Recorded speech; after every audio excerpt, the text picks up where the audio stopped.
Bismillahirrahmanirrahim. Assalamualaikum warahmatullahi wabarakatuh.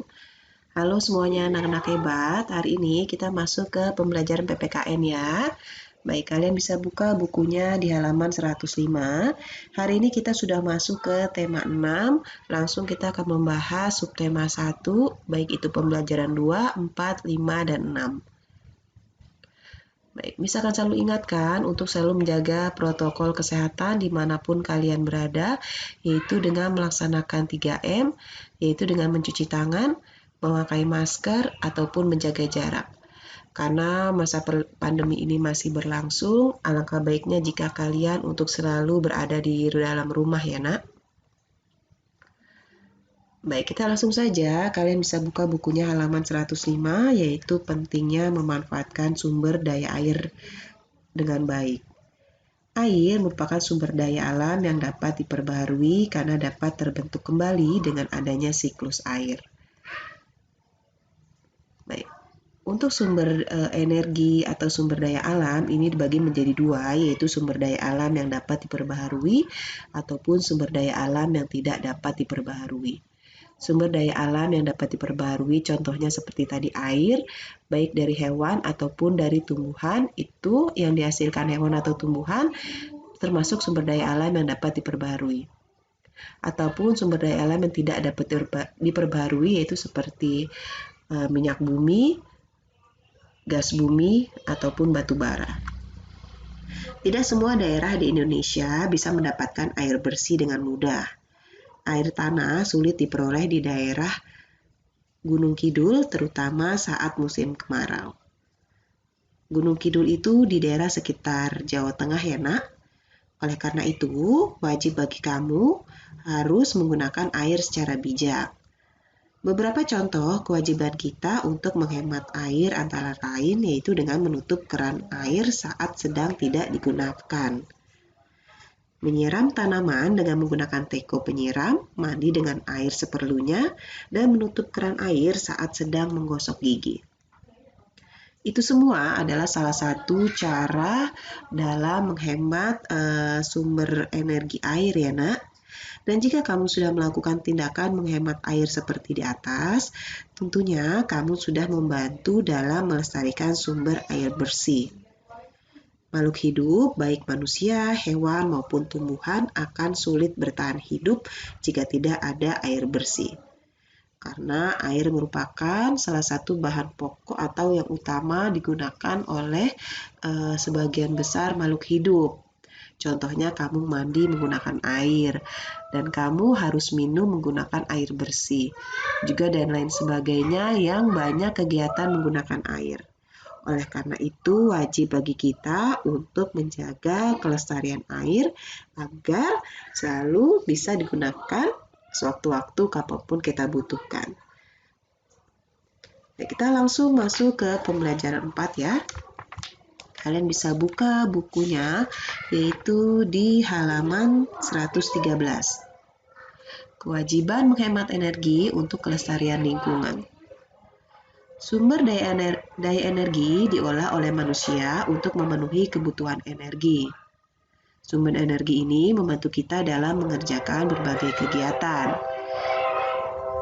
Contohnya energi yaitu ada energi listrik, di mana energi listrik dapat kita gunakan ketika kita menonton televisi.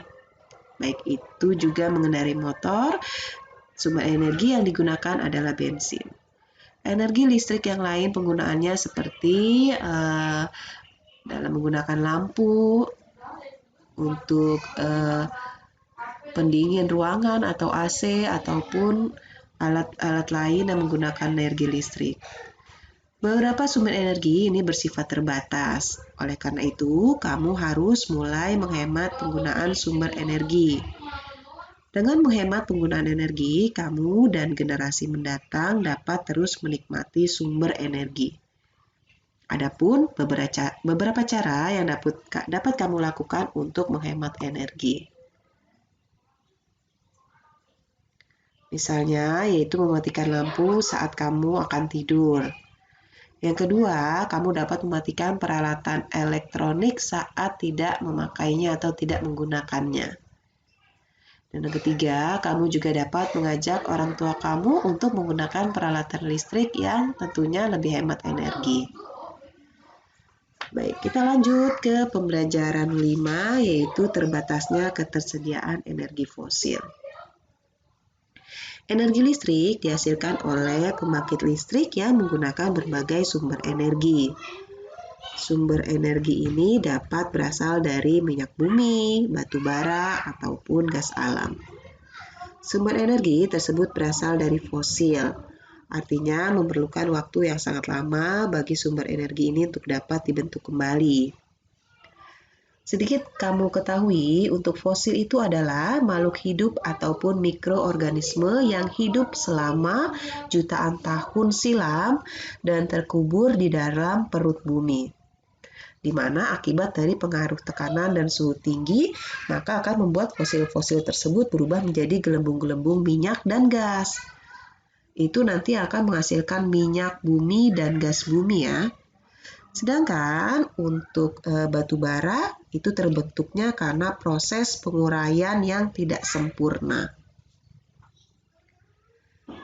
Oleh karena itu, kita ini harus memenuhi kewajiban kita untuk menghemat sumber energi yang jumlahnya terbatas.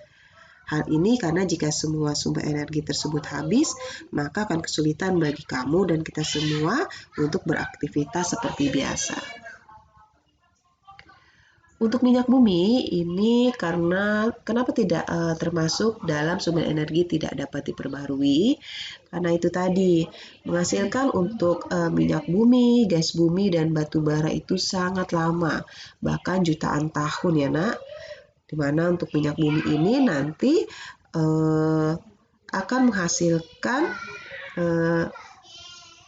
berbagai macam jenis bahan bakar seperti bensin, solar, minyak tanah, aftur, dan sebagainya. Aftur ini merupakan bahan bakar dari pesawat ya. Sedangkan untuk gas bumi ini merupakan pembentukan minyak bumi yang diikuti oleh pembentukan gas bumi. Sehingga sering ditemukan sumur minyak yang di dalamnya terdapat minyak bumi dan gas alam. Adapun untuk batu bara, ini pembentukannya mirip dengan pembentukan sumber energi fosil lainnya. Batu bara berasal dari makhluk hidup dan mikroorganisme yang mati dan terkubur selama berjuta tahun lamanya. Karena prosesnya yang cukup lama, berjuta-juta tahun, oleh karena itu energi ini disebut juga sebagai sumber energi yang tidak dapat diperbaharui.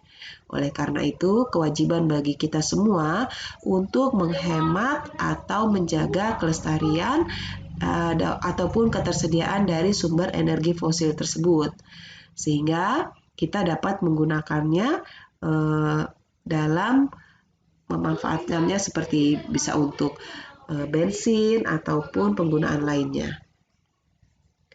Untuk pembelajaran 6, kita masuk di halaman 118, yaitu hak-hak yang diperoleh setelah melaksanakan kewajiban menghemat energi. Sumber energi di bumi ini jumlahnya terbatas, seperti tadi yang sudah Misteri jelaskan. Oleh karena itu, kita wajib menghemat penggunaannya.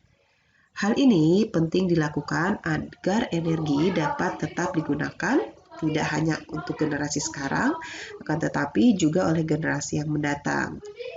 Setelah melakukan kewajiban dalam penggunaan energi dengan menghematnya, maka kita berhak untuk menggunakan energi secara bebas. Ingatlah bahwa bebas di sini maksudnya bebas yang bertanggung jawab ya nak. Artinya kamu dapat menggunakan energi untuk keperluanmu sehari-hari tanpa adanya larangan. Akan tetapi walau tidak ada larangan, tetap penggunanya harus kamu berhemat ya. Maka dengan demikian kamu menghargai hak orang lain untuk ikut memanfaatkan energi tersebut. Baik, itu cukup penjelasan Misteri untuk subtema 1 dari tema 6.